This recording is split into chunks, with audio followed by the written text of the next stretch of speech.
Au nom du Père et du Fils et du Saint-Esprit. Amen. La paix de Jésus soit dans votre maison, sa paix et sa joie. Alléluia. J'espère que vous allez bien, que vous êtes dans la paix et la joie de Jésus. Continuons à prier pour les paysans qui sont désespérés et à toutes celles et ceux qui prononcent un jugement là-dessus. Je vous invite à ne pas juger les gens désespérés.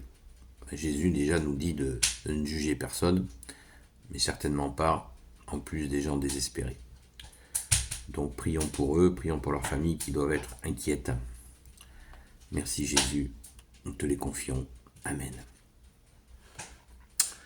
Saint Évangile selon Saint Marc, chapitre 5, verset 21 à 43.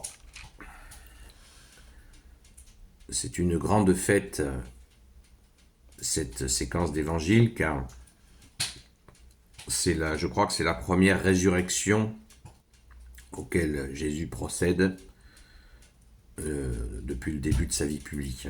Enfin, connu. Important, connu. Jésus ressuscite la fille de Jaïr. Jésus refit la traversée et débarqua sur l'autre rive. Bien des gens se regroupèrent autour de lui, non loin de la mer. Un président de synagogue arriva, un certain Jaïr. En voyant Jésus, il tomba à ses pieds et le supplia instamment. « Ma fille est au plus mal. Viens lui imposer les mains pour qu'elle soit sauvée et qu'elle vive. » Aussitôt, Jésus se mit en route, accompagné d'une foule nombreuse qui le suivait et le pressait de tous côtés. Il y avait là une femme qui depuis 12 ans souffrait d'hémorragie. Elle avait beaucoup souffert aux mains de nombreux médecins. Toutes ses économies y avaient passé sans aucun résultat. Son mal avait même empiré. Comme elle avait entendu parler de Jésus, elle s'approcha par derrière dans la foule et toucha son vêtement. Car elle se disait, si j'arrive à toucher même ses vêtements, je serai sauvée. Aussitôt son hémorragie s'arrêta et elle sentit dans son corps qu'elle avait guéri de son mal. Au même moment, Jésus fut conscient de cette force qui sortait de lui. Il se retourna vers la foule et dit, « Qui a touché mes vêtements ?» Ses disciples lui disaient, « Tu vois bien que la foule te presse de tous côtés, comment peux-tu demander qui t'a touché ?» Mais Jésus continuait à chercher du regard celle qui l'avait fait.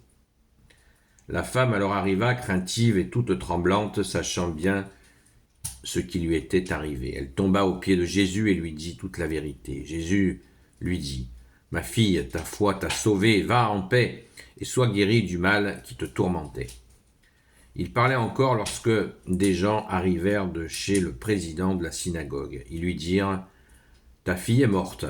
Pourquoi encore déranger le maître ?» Mais Jésus avait entendu ce qu'il venait de dire et il dit au président de synagogue, « Ne crains pas, crois seulement. » Alors, après quoi, il ne laissa personne l'accompagner si ce n'est Pierre, Jacques et Jean, le frère de Jacques.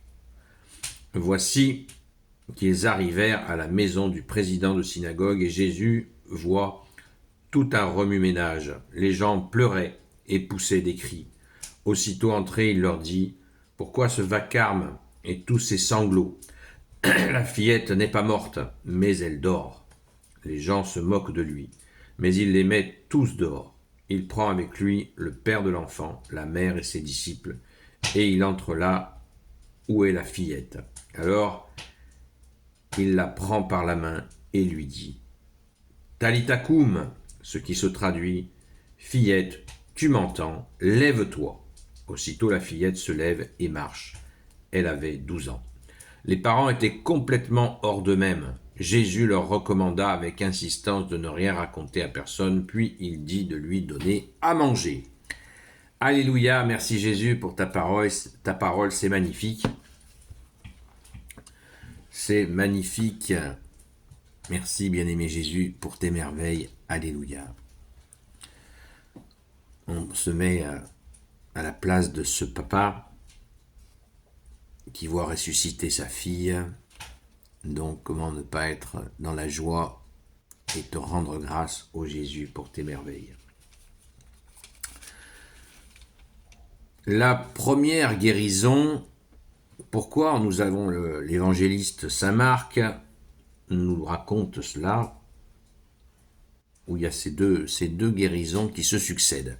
C'est quand même, c'est l'effet de la providence, mais il y a quelque chose là du domaine de la transgression religieuse. Waouh, qu'est-ce que tu vas nous dire? La transgression religieuse, eh bien, c'est que cette femme qui avait une hémorragie, eh bien, elle est donc considérée par la pensée de l'époque,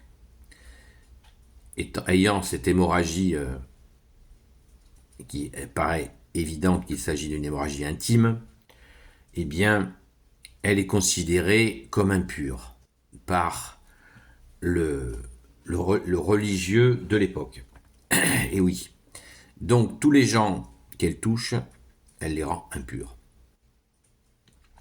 Et là, elle fait quelque chose d'extraordinaire, c'est qu'elle va toucher un maître. Nous, on sait bien que c'est le maître, le Fils de Dieu, mais eux, ils ne le savent pas encore.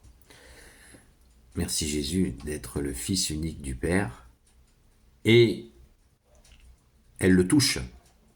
Elle touche son vêtement. Son vêtement, il montre bien qui il est. Un homme de Dieu.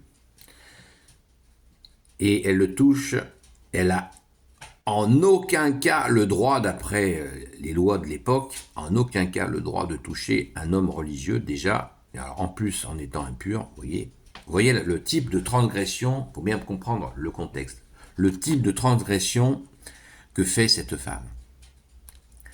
C'est extraordinaire. Et bien sûr, l'agneau de Dieu, le Fils unique du Père, va la féliciter pour ce courage. Elle ne s'est pas arrêtée à un règlement religieux, elle l'a fait dans la foi, dans l'amour de Dieu. Et Jésus aime cela. Jésus dit, verset 34, « Ma fille, ta foi t'a sauvée. Va en paix et sois guérie du mal qui te tourmentait. » Juste un petit message. Elle avait dépensé tous ses sous qu'elle avait donnés à des médecins. Ça n'avait rien fait et son mal s'était empiré. Voilà, je dis ça, j'ai rien dit. Merci Jésus d'être notre seul médecin. Alléluia.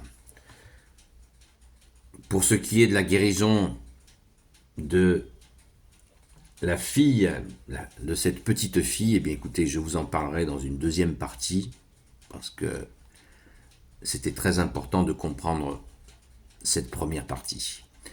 Donc, je vous dis à très vite, et je vous souhaite une bonne journée dans la paix de Jésus. Merci Jésus pour tes merveilles. Alléluia. Donc ça, c'est la première partie. À très vite.